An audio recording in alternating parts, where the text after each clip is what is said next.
Hello guys, in this video we will see how to stop, start and restart MySQL service on Ubuntu operating system. First open terminal, verify the status of the MySQL server.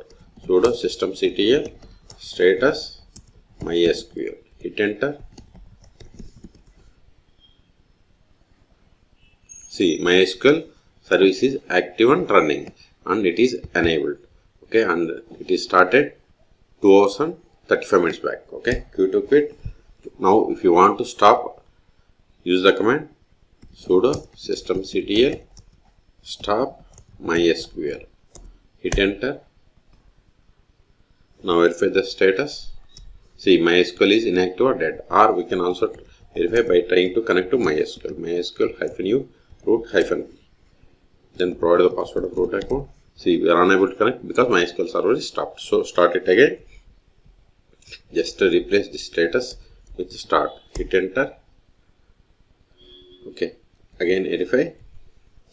See, MySQL is started 3 seconds ago. Quit to quit. Also try to connect to MySQL server. See, we are able to connect. Okay. Exit.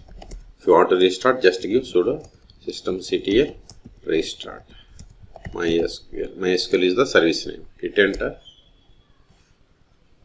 Now verify. See, we have restarted.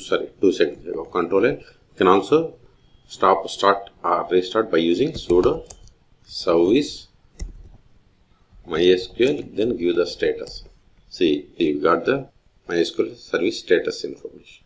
If you want to stop, just replace this status with stop. Now verify. See, MySQL is stopped. Quit to quit. If you want to restart, if you want to start, give start. Verify again. See, MySQL is started 1 second ago. Okay. So in this video, we have seen 2 ways stop, start and restart MySQL service on Ubuntu Linux operating systems. For more MySQL tutorials, please subscribe my channel. Thank you.